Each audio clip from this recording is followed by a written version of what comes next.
BOOZHOO! Welcome back to the show. Welcome back to BOOZHOO NANABOOZHOO, the podcast about Ojibwe language and culture. I am Natasha. Over here, the star of the show, NANABOOZHOO! OJIBWE, Weenie Mouche, say hello. Hey everybody, welcome back to the show.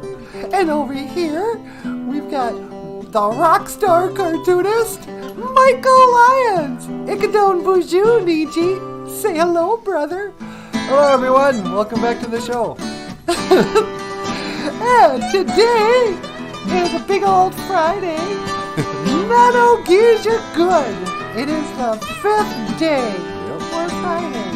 Nano Gears are good. Nano 5th Gears are good. Friday. So, on this Nano Gears are good, and without further ado, please welcome NANABOOZHOO. Take it away, Weenie Mouche. Me glad, Weenie Mouche. Thank you, sweetheart. And bonjour, everybody. How's it going? Welcome back to the show. It's another 5th day, sweetie. It's the big old Nano Gears are good. The big old Nano Gears are good. Friday. Oh, I've got Friday on my mind. What's another Friday song? Friday, Friday. That song everybody knew a while ago and I never learned. Oh, yeah. It's Friday. No, I mean like good songs. What's a good old Friday song? Friday.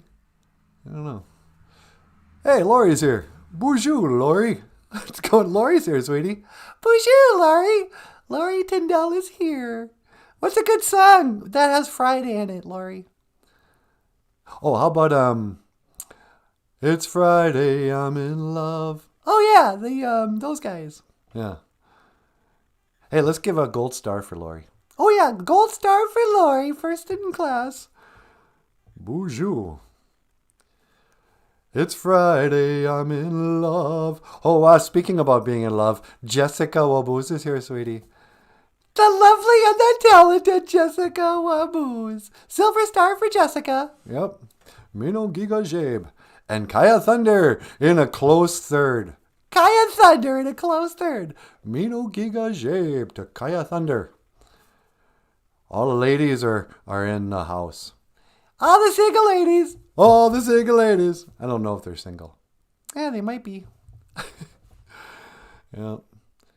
This is no time to be a single lady. I'll tell you that much. Really? How come? Oh, man. What with the patriarchy and that? And, the wage gap. What are you talking about? I'm talking about feminism, sweetie. Me. This is the face of feminism. Is it really? Yeah. This is what a feminist looks like, sweetie. I had no idea. Mm-hmm. Yeah, I don't know what you were picturing. But I need men like a fish needs a bicycle. Is that right? Yep. No. I identify as a bitter feminist. Why do you have to be bitter? Well, that's just the type of feminist I am. I identify as a blue-haired, angry feminist. Hey, my body, my choice, you guys. Keep your laws off my body. That's what I identify as. I don't think you can just identify as that. Yeah, I can. It's America, remember? Oh, that's right. You can. Mm-hmm. Oh, God. Hey, Lori says, gonna sit down in the kitchen, find something good to eat. Yeah, it's time for some breakfast. Why don't you have a piece of toast? Put a little peanut butter on there. Don't put too much on there. It can be a bit much. You only need a little bit, and then let it melt a little bit on your hot toast, huh, sweetie? That's the way you do it. Mm-hmm. Sometimes people, when they get hungry, they think, oh, I'm gonna put a whole bunch of peanut butter on this toast because I'm really hungry. Just make another piece of toast. Peanut butter should be savored. I mean, you should. Here's my basic rule when it comes to peanut butter distribution. Butter, you put one slab, one stick, not a whole stick, a little square. Peanut butter, you put roughly 3 times that amount on a piece of toast.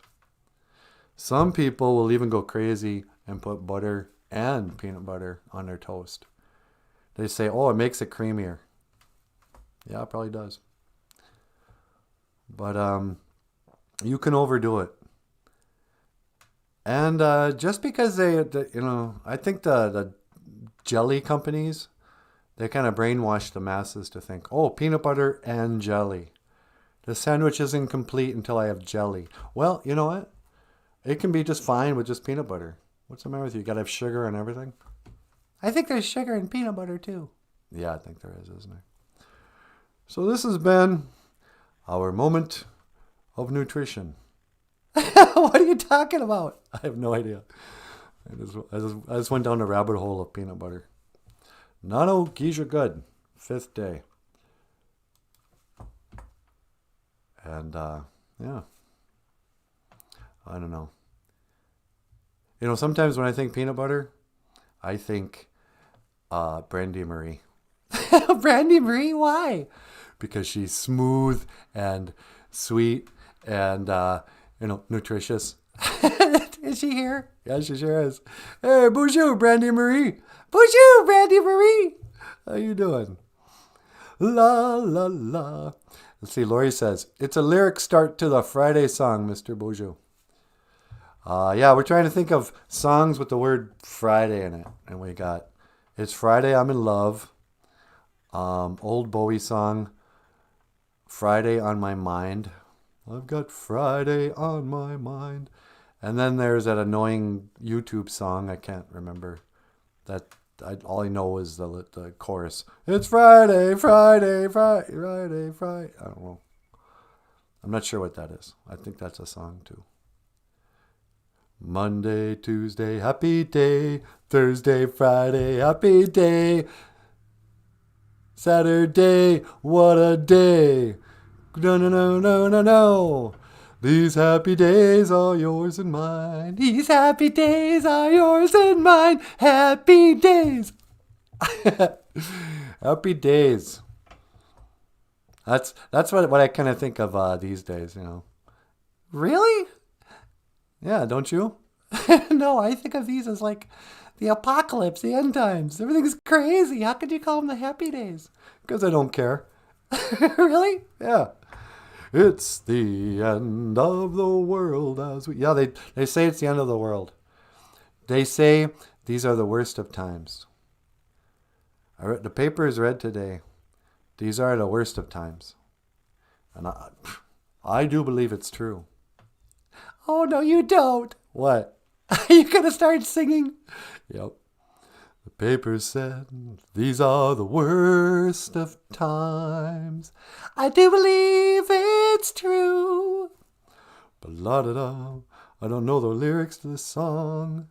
Da-da-da, neither do I or you. These are the best of times. Yeah, I don't remember that song. But I'm just going to choose. I choose to pretend these are just the golden years. Let's pretend just for one day. Hey, like in the future, they go, hey, Grandpa, what was it like in 2021? Oh, let me tell you, son. 2021 was the best of times. It was the year where Joe Biden, he had kind of a rough start. People thought he had dementia and that he left an entire army of... that he basically armed the Taliban and Al-Qaeda or whoever. And that they made up this hoax called the COVID-19 and everybody got the poison injected in that. Everyone wants to talk about the bad times, but let me tell you, I was there. Those were the best of times. That was when your grandma and we were doing the podcast every morning at 8 o'clock, and the BOOZHOO crew would show up, and we'd have some coffee, and we'd talk about the news of the world, And we'd sing songs and teach some Ojibwe words, you know. And the kids would be like, "Oh, Grandpa, you're so wise." And then they'd all say, how come Grandma never aged?" Yeah. They'll say, "How come Grandma still looks so good?" And I'll say, "Because she's an unholy vampire." Don't tell them that. You'll scare them. Are you planning on staying youthful your whole life? Yep. I'm just going to stay young looking and beautiful forever. You promised that, you know, remember when we hooked up? Did I? I don't know. I was kind of hoping on it. Yep. I'll do my best. These are the best of times. All right, so let's get serious. For crying out loud. What you got for us? Anaquad. Cloud. Anaquadoon. Clouds. Yeah, huh? An anaquad is a cloud, right? But if you want to say there's more than one cloud, and it's very rare you only see one cloud, I think.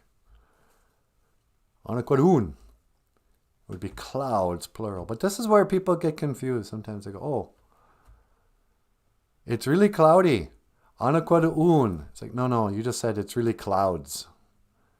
If you want to say it is cloudy, for once and for all, I'm going to correct everybody here. Everybody's been mispronouncing Ojibwe, and I'm sick of it. You're sick of it? Yeah. Ning wanaquad. Ning wanaquad. It is cloudy. Don't confuse this with anaquadoon, you guys. How come everyone's walking around saying, "Oh, look, it's clouds"? No. Idiots. It is cloudy. Sweetie, what's the matter? These are the worst of times, sweetie. What are you talking about? I don't know. Sometimes I just want to pretend I'm really mad and fed up with people. Yeah, it's fun, huh? So come on, you guys. Think. Use your heads. Ning wana quad. Because I guess that's how my teachers were. Really? Yeah. You know, like, remember back in high school, you always had that one teacher who was just a jerk.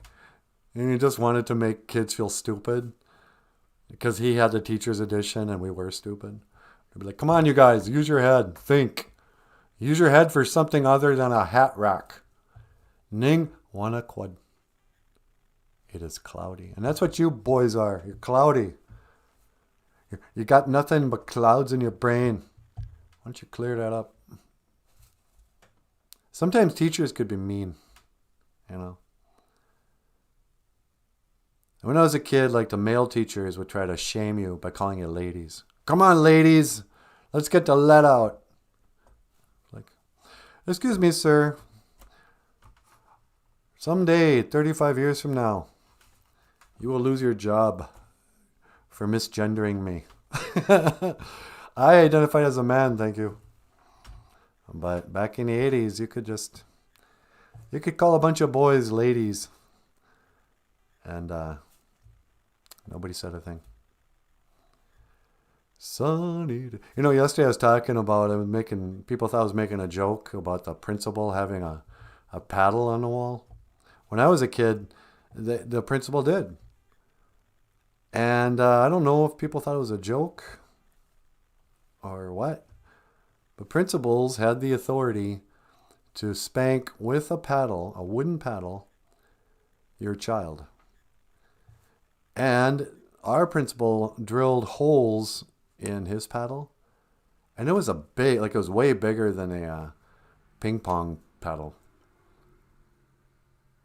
You know, my principal when I was in elementary, he was like, you know, it was like dazed and confused when they would go after the freshmen, you know, on the freshman whatever.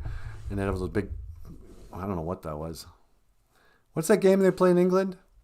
Oh, cricket. Yeah. It was like a cricket paddle with holes drilled into it.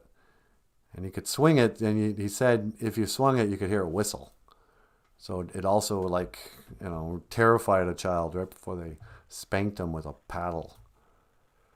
Yeah, welcome to public education. 1980, 1974, whatever.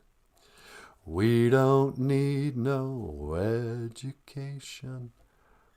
Do the kids have school today?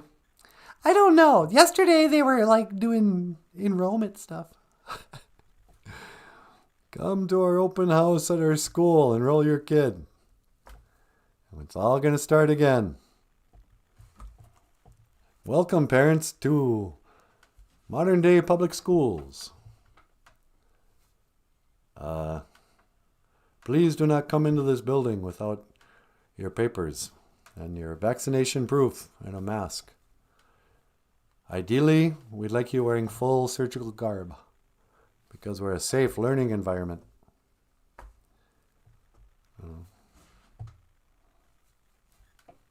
Hey, Grassroots is here. BOOZHOO, Grassroots. Grassroots says, this is like kickapoo language. Oh, really? The kickapoo. Kicking poo has a different connotation up here. That's when you actually kick some cow poo. Hey, let's go kick a poo. Kick a poo? I'm going to kick a whole bunch of poo. Did you know you can light cow crap on fire? Yep. It's got whatever gas. Yeah. They used to burn just cow turds in the old Wild West. Really? Yeah, when they were like in the middle of nowhere where there was no trees and stuff. Cowboys, they'd have to gather dried poo and just light it on fire, and that'd be their campfire. What a stinky campfire. Yeah. You never see that in old John Wayne movies. Cowboys sitting around a campfire of burning crap. It's just a hunk of burning crap.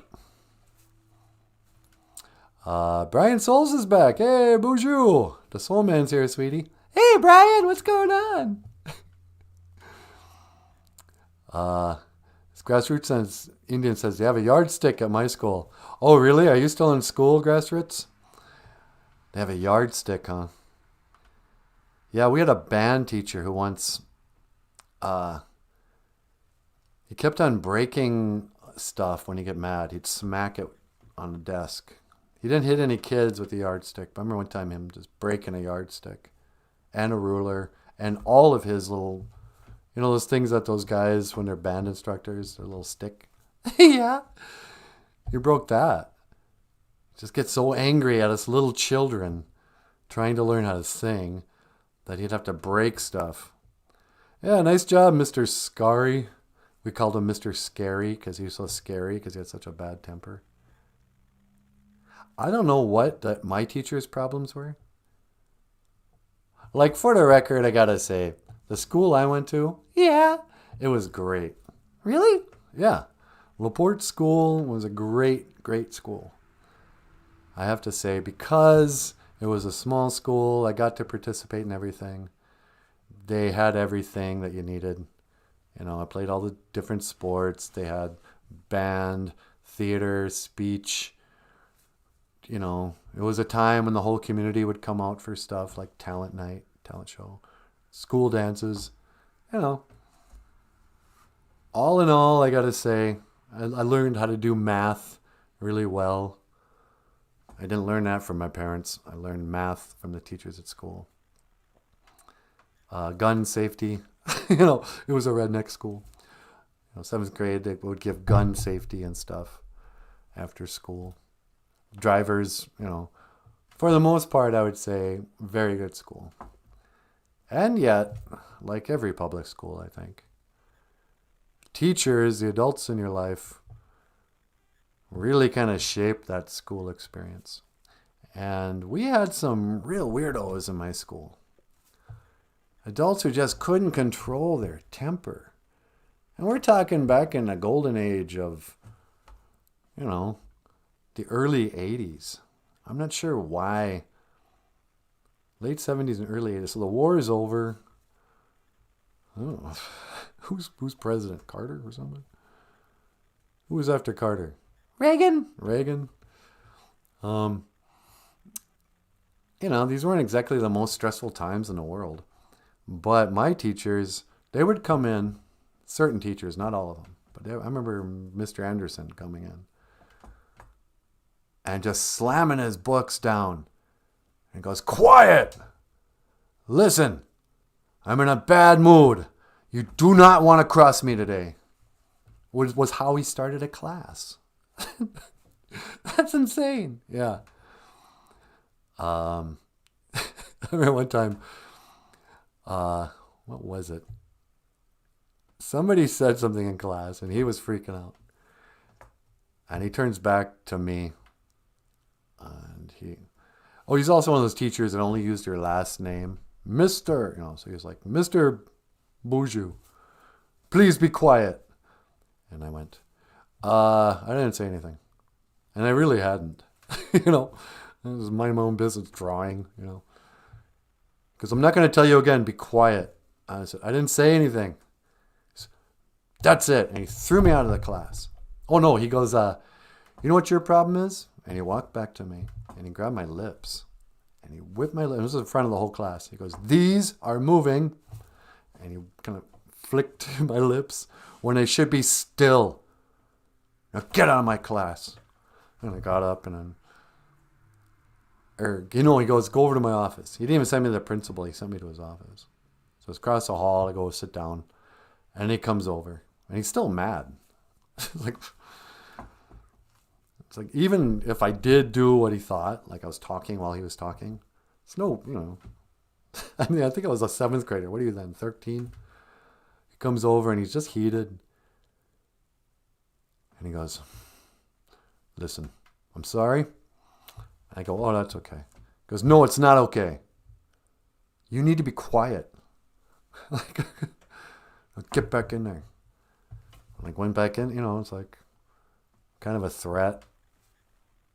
And when you're in 7th grade, there's still a lot, the men, there's still this thing. Women probably don't know this. Grown men and 7th grade boys, we're still sizing each other up. Could I take you? In the animal kingdom, it all comes down to who could beat up the other guy. And the high school teachers definitely have an advantage when you're a 7th grader. Mr. Anderson still could have beaten me up. By the time I was a senior, I could have beaten him up. I think. Pretty sure. I didn't know it for sure. Because my teachers were also like farm guys. They were kind of tough and rugged themselves. Would have been a fair fight, let me say that. So they started acting a little more respectful as I got older. But yeah, the teachers in the old days, I don't know if they're still like this. I think they're a bunch of weirdos now, teaching like transgenderism and communism, Antifa. I think the teachers nowadays are just trying to indoctrinate the kids into Black Lives Matter. But in the old days, the teachers were kind of like, what are those guys in the boot camps? Drill sergeants? Yeah, they'd be drill sergeants. It was like tough love, only more accent on being tough. And a lot of yelling, a lot of threats, don't make me go in there, Quit crying. I'll give you something to cry about,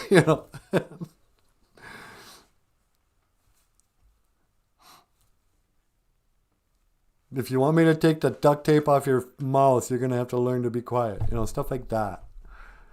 But I think it's a different game in schools now.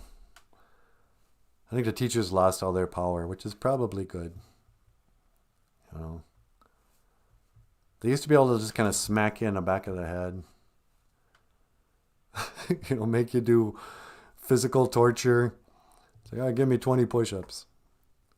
Go put, here's a dot on the board. I want you to put your nose on this dot and just stand there with your face in the wall until I tell you you're done being punished. These are actual things that happen in classrooms. Can you imagine if I tried to pull that on the BOOZHOO crew? What? Make him go stand in the corner? Yeah. Daniel Black, go put your nose in the corner. You're late again. That's tardy. Hey, don't call him that. Well, he's late. He's tardy. He's not tardy. He's developmentally disabled. That's a good one, sweetie. I know. Hey, Daniel, what's going on? Welcome to the show. I was just droning on about nothing, about nonsense. Also known as school. And did you know that anaquad means cloud? But if you wanted to make a plural, you'd say anaquadun. I bet you didn't even know that. But don't have it confused with ningwanaquad. Wanaquad. Ningwanaquad. It is cloudy. I don't know, sweetie. What are we going to do? About what? About anything. Well, we could take a call. Should we take a phone call? Yeah, sure, why not? All right, what line? How about line 2? All right. Caller, welcome to the BOOZHOO NANABOOZHOO podcast. You're on the air. Hello there, NANABOOZHOO. Hey, Kermit. What's going on? Well, I just wanted to call and say hello, or how do you say that? BOOZHOO. Yeah, BOOZHOO. Just wanted to check in. See how you're doing. Hey. Hey, I'm doing good. How are you? Oh, you know, Miss Piggy and I, we're doing pretty well. Really? You sound kind of depressed. Well, you know, I'm okay. Come on, man. It's me. How are things really? They're great. You know, I've never been more in love. Really? She's listening right now, isn't she? I can't talk. She's in the other room. Dude, you gotta. That's not a good, healthy relationship. I'm afraid of what she'll do. Yeah, well, it's time to go. If you're actually afraid, that's not love. Huh, sweetie? Kirby, you gotta get out of that relationship. Oh, hi there, Natasha. I want to get out, but I'm afraid of what she'll do. Well, you can't worry about that. Why don't you come here and stay with us for a while? Are you serious? Yeah, come stay with NANABOOZHOO and I. We'll have fun. She gets so angry. I'm afraid of what she'll do. Okay, number one, you need to grow up here and man up. I beg your pardon? Dude, you are acting like a wimp. Who's the man in that relationship? Can you keep it secret? What do you mean? Miss Piggy's not really a woman. Well, I know she's a pig, but No, that's not what I mean. Nobody knows this, but Miss Piggy and I, we're gay. Miss Piggy's transgendered. What? Really? Yeah, and that's why I'm so afraid. She'll kill me. Sweetie, what's happening? Kermit just admitted that Miss Piggy is transgendered. You know, I always wondered. Okay, well, so what? Why don't you leave that bad relationship? But, she'll. Oh, listen to me. Kermit, who are you talking to? I have to go. Get off the phone. I gotta go. Kermit, you stay on the line. She's gonna kill me. Kermit? I think he hung up. Okay, that just took a weird turn. It sure did. Miss Piggy's transgendered and abusive? Well, we knew she was abusive. I didn't realize that she was actually, living a secret life. Yeah, huh? Kids, if you're watching the show and you find yourself in a situation where you're in an abusive relationship with a pig who identifies as a woman, you can always leave. This is what people forget. They think, oh, I can't break up. It's so hard. Especially if you're not married, by the way. And apparently that's not even that hard to get out of a marriage. Or it wouldn't, or most people wouldn't end up doing it. But if you're not married and you want to break up with somebody, it's just a sentence. I break up with you. Yeah, people make a big deal out of it. I know. When I was in college, I dated this girl once, and I wanted to see if it would work. Yeah. And so we hung out one night, and nothing was wrong. I just knew it wasn't going to go anywhere.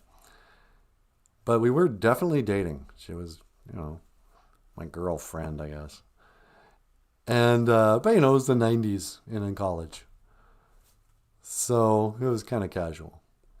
But before she left, I went, hey, you know what? Can I talk to you for a sec? And she goes, yeah, what's the matter? I said, I don't want to go out with you anymore. And she goes, what I do? Yeah. And, oh, nothing. I don't want to go out with you anymore. And I remember counting it out going, I don't want to go out with you anymore. Anymore? That's one word. Like 9 words, and it's like breaking a contract. And she was all confused, and she started to cry, and she got mad. And then she kind of stormed out. Oh, well, yeah, you just dumped her. Yeah, I know. But I almost did it as an experiment. That's terrible. I know. But that's what I did. I would use and toss out women just to see if it was that easy. You guys ever have to break up with somebody?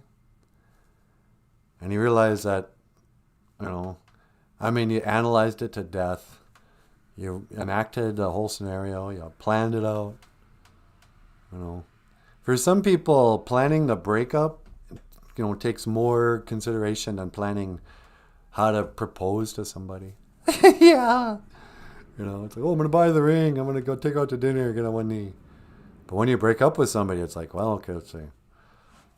You got to be strategic. It's like, well, I can't break up with her while I'm staying at her parents' home.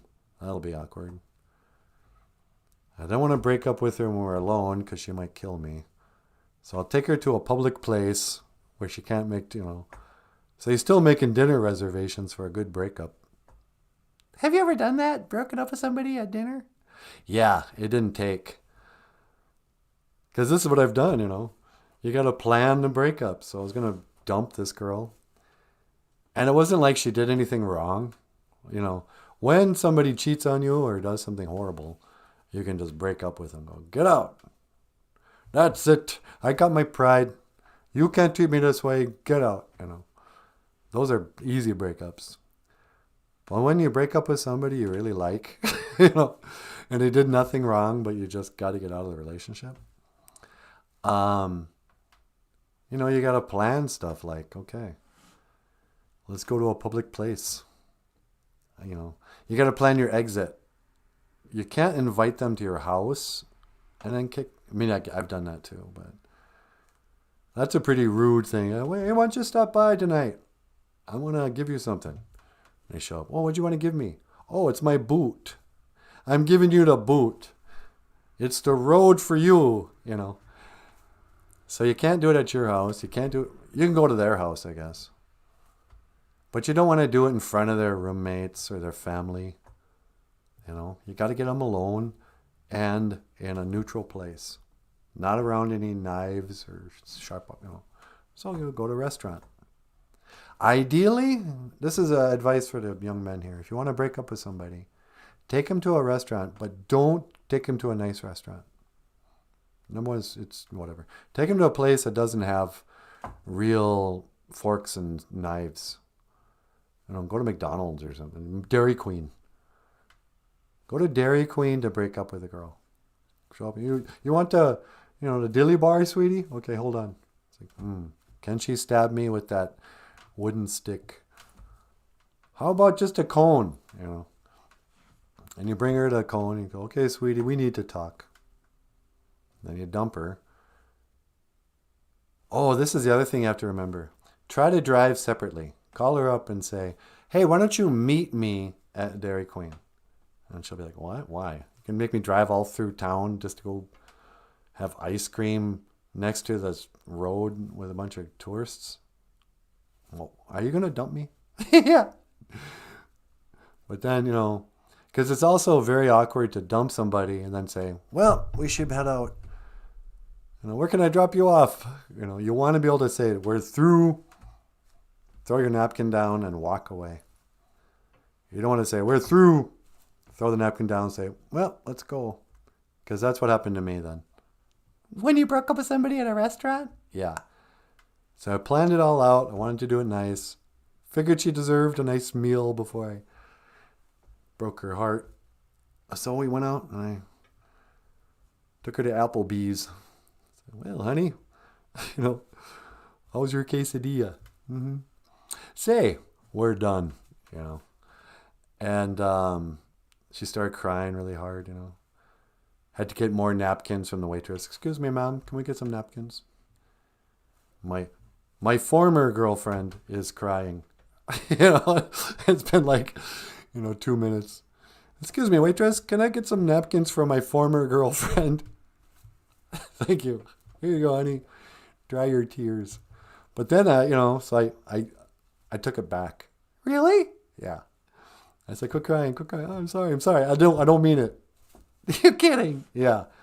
I took it back, the breakup. I said, no, it was a joke. What? You don't know a joke when you hear one? So we finished our meal.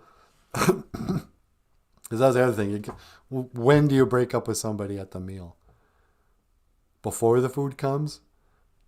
Before you order? Do you call an audible? You invite her out to dinner. Oh, nice place. Yeah, we'll take the wine, please. Give her something she can throw in your face, Or do you wait until they give you the check, and then break up with them? Yeah. So I took it back, and then we finished our meal very tensely. Because she doesn't know what to say now. She knows I'm on at any moment going to break up with her. We get back in the car, and, me and my reneging of the breaking up, we start to drive back, and I know that, doggone it, if I don't do it now, I'm going to wake up tomorrow going, idiot, now you got to do it all over again. I go, just do it. So, and rookie mistake, also don't break up with somebody while you're driving. Because they might want to slap your face. Really? Yeah. So I'm driving down the road there, and I was like, say,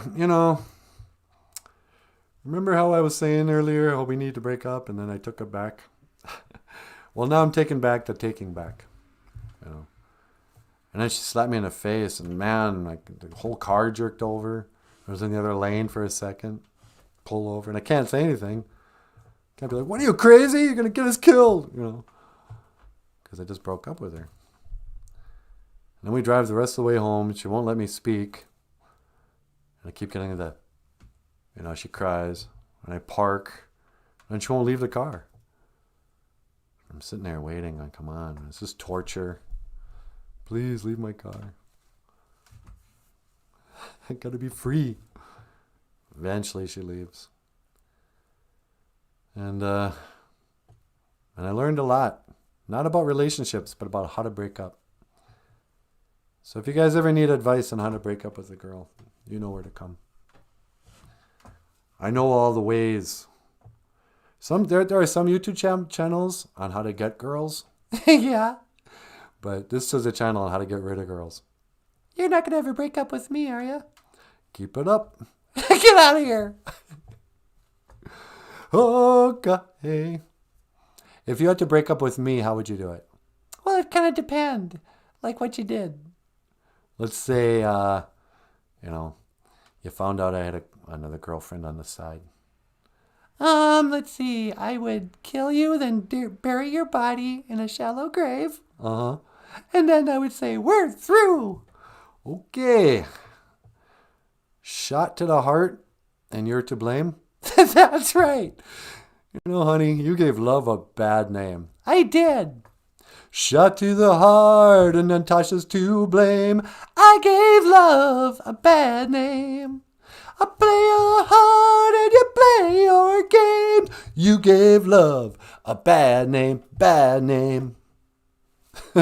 Bon Jovi, man. Yeah, Bon Jovi. Hey, you know what I found out the other day? Who's that? Barry Gibb's still alive. Oh, he is? Yeah. He's talking about the ghost of Barry Gibb, and all the time he's the one remaining Gibb brother who's alive. The brothers Gibb. It's more like the brother's dead. Oh, and this is the weird thing. What's that? Yesterday, I think it was yesterday, or maybe it was the day before yesterday, I brought up Devo. Yeah, when a problem comes along, you must whip it. I brought up Devo, and I listen to the 80s music on YouTube, and you get a lot of the same recommendations over and over again. If the artificial intelligence can tell what kind of music you like. And, oh, why don't you listen to this? You know, Culture Club or whatever. And, but I'd never seen Devo on the recommendations. And the reality is I haven't even listened to a Devo song probably since the 80s. Like, I remember Devo, but it's not like, hey, I think I'll put on my Devo record. But we mentioned I was kind of making fun of Devo or something. We were talking about the 80s on this show. Hours later, I go to YouTube for the first time in my whole life. There's a recommendation, Devo. Whip it. Somehow it overheard me say Devo and recommended that. And then there was another one. What was the other one? Oh, then yesterday I was talking about my apartment getting flooded out. And how I realized most of the stuff I own is just garbage. And I go, oh no, my ABBA album is ruined. Now I have to throw this out, Because, how stupid to still have an ABBA album. Well, look in the news. What's right there today? ABBA is getting back together. ABBA's reuniting? Yeah. For some reason. Why can't anything new ever happen? It's all just one reset. Oh, look, it's the new Star Wars. Oh, look who's getting back to... Oh, what? Kiss is reuniting? Now it's ABBA. ABBA, whatever they're called. But it was just like... It creeped me out a little bit. Like, my computer's listening to our show. I mean, I know they've got certain, like... They can tell when you sing a cover song. Like... On this show, after you get so many subscribers, you start having advertisements. You guys probably notice there's probably an ad before the show comes on, and you wait 4 seconds to go skip ad, How that model makes any money, I have no idea. But we get a little bit of money every month. Last month, I think we made like $135. I know, it's awesome. $135 on advertising revenue from our wildly popular show here. And what am I talking about? Advertising. I started reading Jessica's thing and I forgot what I was talking about. Something about the internet listening to you. Yeah. And we have ads. Oh, so we make a little money from ads, but if we do a cover song, if we sing a song that we didn't write, and we can do like a acoustic version, finger-picking version of a Kiss tune, but they can tell the song we sing, and they'll say, oh, it's not a copyright strike, but you have a copyright notice or something. And the record company, like we're going to do a song here. Natasha, did you want to sing Ziggy Stardust? Well, we can play the video. Okay. We're not going to fake we're doing this in real time. No. So like when we record a song like Ziggy, we'll get an email from YouTube that says, this isn't a copyright strike. You're not in trouble, but any ad revenue you make will go to EMI Records because they hold the copyright for the song that David Bowie wrote, a man who doesn't even live anymore, in 1976. Because David Bowie wrote a song in 1976 that we still sing today, we don't make any money from advertising. It all goes to the record company. So weird. But that's how like rock stars become so rich. In this weird, that even if somebody sings your song, they'll make some money off it. Anyway, I'm all over the place this morning. I'm just feeling a little Ningwaquad, a little cloudy. Ningwanaquad. Because it is cloudy. Anywho, sweetie, you want to get up here? Yeah, sure.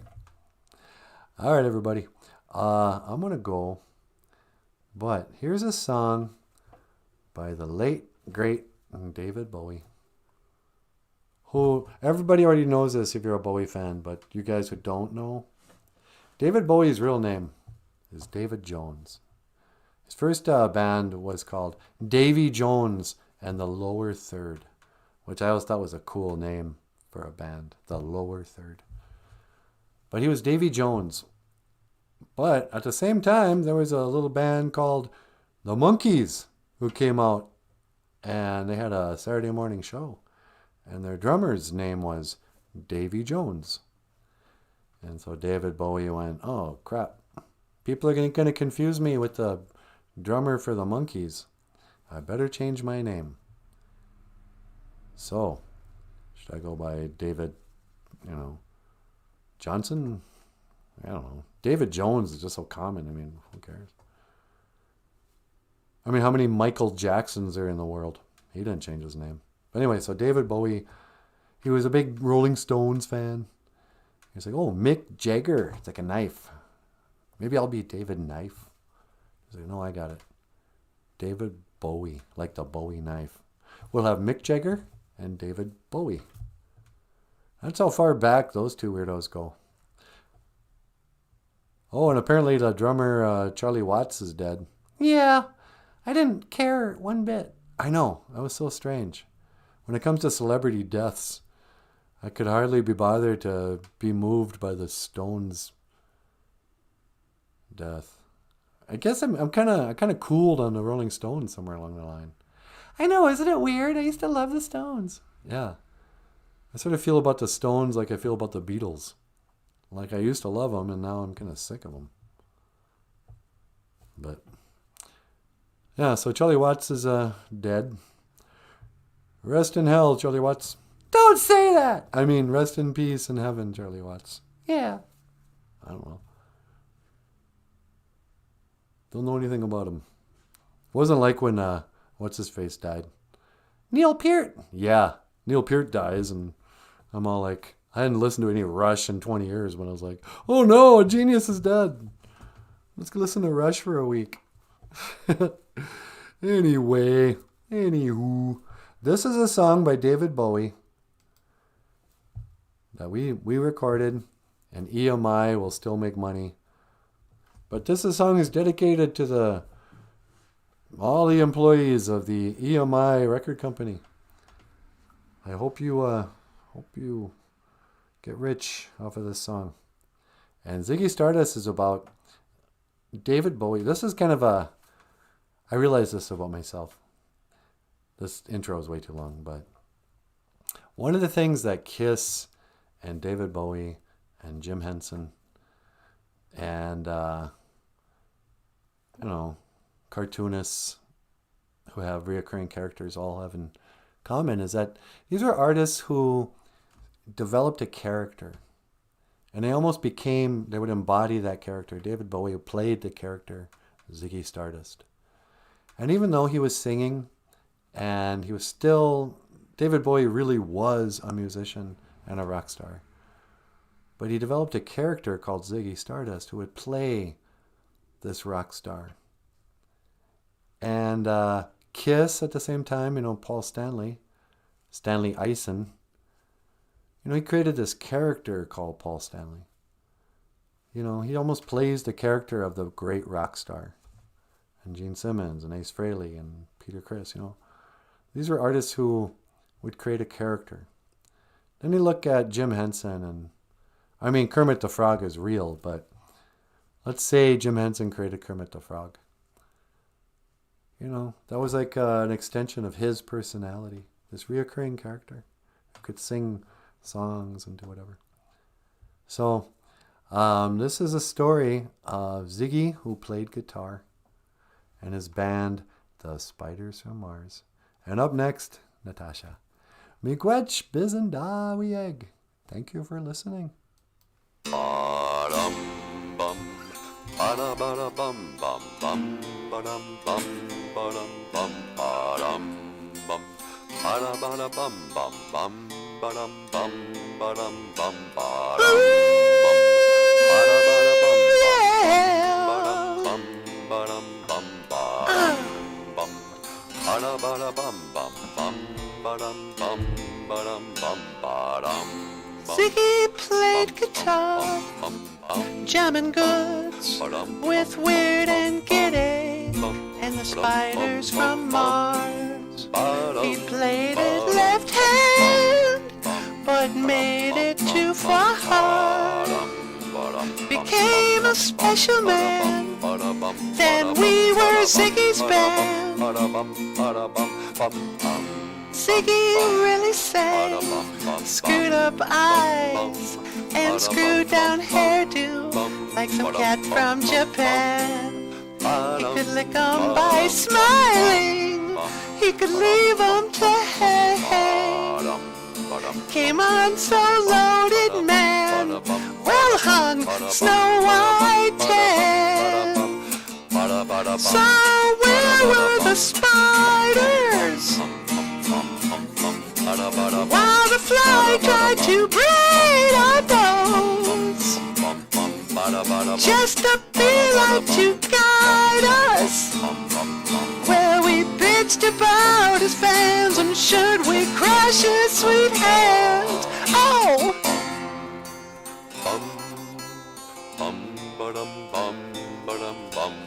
Ooh,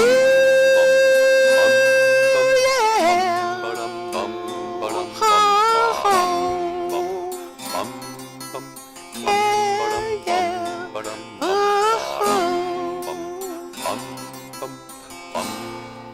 And Ziggy played guitar.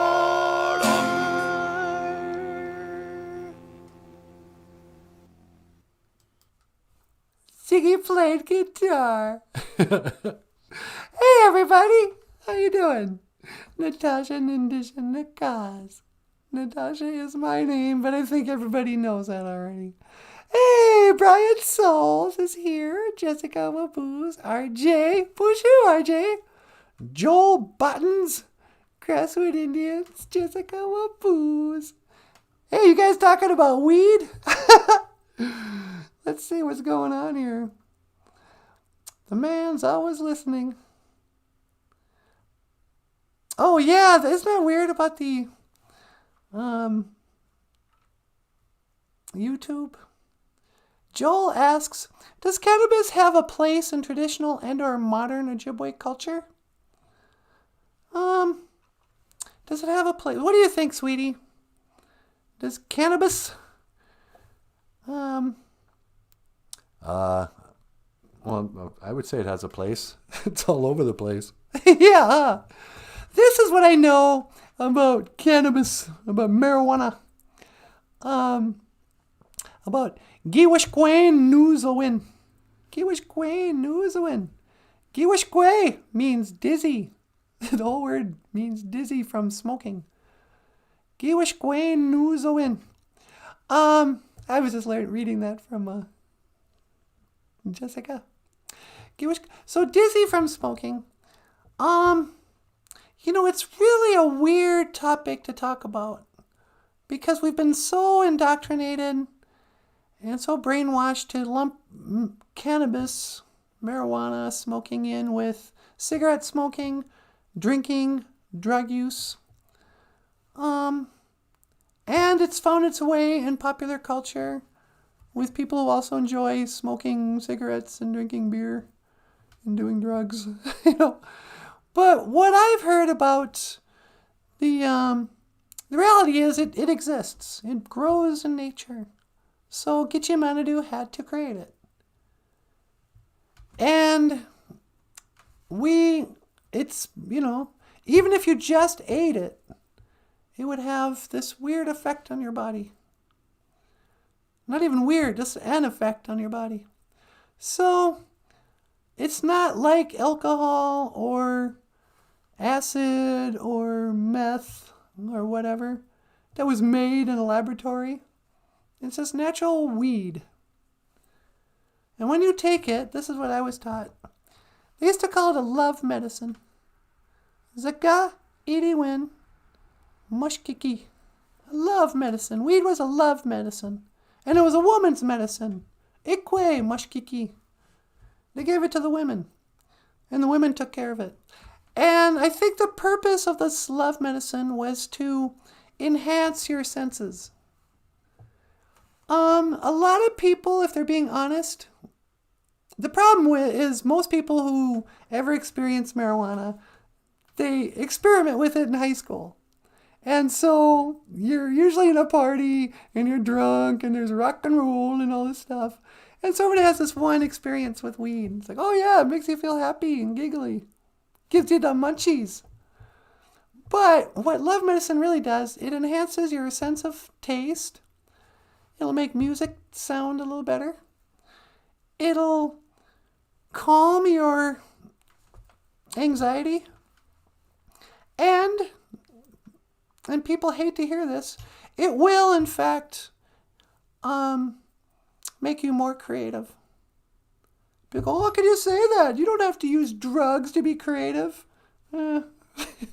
Well, it's not a drug, it's a medicine. But all these things it does, and don't take my word for it. Ask a creative person, somebody who draws or plays music or does anything. You can almost tell if you look around a certain person's house. You can almost tell if they've used marijuana. We all know it. But that's why there's so many musicians. And they say that nicotine is a writer's drug. Really? How come? Well, it's a stimulant. And so, like, there were a lot of, like, novelists. What's that guy's name? I know who you're thinking of. Yeah, the most Dickens. Oh yeah, Charles Dickens. Oh yeah, and also what's his face? From, I can't remember, English majors. Mark Twain. All these guys were like cigar fiends. They wrote all the time and they would just smoke all day long. Caffeine too, you know. Writers love stimulants. It helps them think of words. But artists love medicine. It makes you feel like, it does make you feel like you're in love. Well, maybe that's what it does too in a little bit. You know, you might just fall in love with the color of the room. Or you fall in love with a song, or your peanut butter sandwich, or cartoons, you know, or drawing, or just, you know, playing a song. So, yeah, I would never be able to say this if I worked for a school, because it's been so policed and demonized that you're not allowed to say anything good about a substance that hasn't been approved of by the government. You know, I can say all the time, I can make jokes, oh, caffeine, I need it. Don't even talk to me until I have my caffeine. Caffeine gets me going. And everyone's fine. Yeah, that's fine. Well, marijuana is like that too. Oh, you know, it really makes me creative. It really makes me want to sing, you know. It really helps open up ideas for new projects and, you know, creative ways of teaching Ojibwe language and culture, of doing improv comedy, you know, whatever. So, yeah. So there you go, kids. Today's Sesame Street is brought to you by the letters T, H, and C. And by the number 420. OJIBWE. Oh, do you see? Brian says, I encourage cannabis. I think it's healing of the nation. There you go. Brian actually encourages it. Brian doesn't think it should just be legalized. It should be mandatory. Yeah. There was an old joke by that one comedian whose name I can't remember again. He goes, not only do I think weed should be legalized, it should be mandatory. You know, you'd be like honking your horn, getting all angry in traffic, cop pulls you over. Hey, buddy, hold on a second. Did you smoke this? You were taking life too seriously. You know. Jessica says RJ. Kaya Thunder says, pretty sure just eating it doesn't make you dizzy. Has to get hot first, like bacon or something. Oh yeah, you gotta make it like a pot brownie. But then again, you don't have to eat it hot, because they have like gummies, and you can eat a pot cookie days after. I think maybe they gotta if I remember right, I think you put a whole bunch of weed in butter, And then you melt the butter, and the butter releases the THC or something when it's boiling. And so later, if you eat the butter, then, get high. Daniel says, listen to the Prophet song by Queen while high. Okay. Lori says, helps my physical pain. It helps me sleep. But I didn't smoke for over 30 years, probably. Yeah. I mean, I kind of finally came out of the closet, not as a pot smoker necessarily, but I quit staying silent when everyone else was talking. Oh, it's such a problem on the reservation, pot. Because they'll fire you for smoking pot and you work at a casino. Or they won't even hire you in the first place if you have THC in your system. And they go, what? You bunch of hypocrites. Your main source of income is gambling and alcohol and tobacco sales. And you're going to fire an employee for smoking marijuana? Kaya says, I lived in Amsterdam for years. The Dutch get on fine with their system. Yeah. I remember being a kid and I'm thinking, what, is everyone just stumbling all over themselves in Amsterdam? It must just be a whole country of Cheech and Chong. And then you realize, no, it's just like alcohol over there. Some people get high and some people don't. It's just a city. They just don't have a law that's going to put you in jail for smoking something. It's ridiculous. What was the other thing I wanted to say about that? Legalizing weed. I'm getting along fine with it. Bill Hicks. Yeah, it was Bill Hicks. That's the thing about not only should it be legalized, it should be mandatory. Okay, everyone has to do it. I don't know. But it is a great, if you want to see where mind control, people think, oh no, I haven't been mind controlled. I'm too smart to be influenced by that kind of, there's no such thing as trying to control the masses. Well, look at your feelings about marijuana. We were all raised with all this propaganda. If you smoke this, you're this kind of person. This is why I don't like Cheech and Chong. Everyone's been kind of programmed to go, oh yeah, Cheech and Chong, they were great. Remember that? Well, most of us don't remember it that well. But Cheech and Chong were just stereotypes of stupid Mexicans or Hispanic Americans, It's like, hey man, and they acted just, really brain damaged. And it really hurt the image of what a person who would smoke marijuana, And they made it okay to laugh at people who, were high. Just kind of like they used to with people who are drunk. Where he's the lovable town drunk. Andy Griffith Show. Oh, get in there, Otis, you lovable town drunk. Well, Cheech and Chong were kind of like, oh, you lovable drug addicts. And Cheech, probably both those guys, neither of them really spoke like that. They were just doing stereotypes. I hate the stereotypes, huh, sweetie? Hoka, hey, there's nothing worse in the ways of the people than a racial stereotype. I know, huh? I really hate the reservation stereotypes. Not even. No. But I mean, they were stereotypes and I don't know. I think they did more damage to the pot culture than good. So Kaya says, I'm 420 friendly, but there's big agra involved now. Yeah, it's gotten scary. I almost don't trust it now that the government's saying it's all right. Yeah, go ahead. We get some really strong stuff now. No seeds. It's like, what? How do you have a plant that doesn't have any seeds? Kaya says, GM pot and chemicals sprayed on it. Yep. There's rules about chemicals on food, but not for pot. So they cover it with nasty stuff. Yeah. Yeah, it has gotten really weird. younger people aren't going to know just how crappy the weed used to be. When you'd buy a bag of weed in the 80s, you'd have to sift through all the stems and the seeds.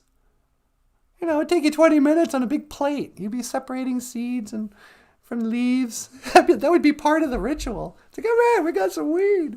Let's put on a record and sit around and wait 20 minutes while he cleans the weed. And then we'll share a joint, the four of us, and be high for 20 minutes. And be happy about it. Wow, that was great. Nowadays, I don't know what this Frankenweed is. Well, I'll take 2 hits, please. Here you go. Here's some moss. You can't recognize this. There you go. Here's some stinky, wet moss. We call marijuana. Lori says, mine is grown by friends. Oh, cool. Kaya says, yeah, or CBD. Pot with the fun taken out. Good medicine, but no fun. Yeah, thanks for nothing, scientists.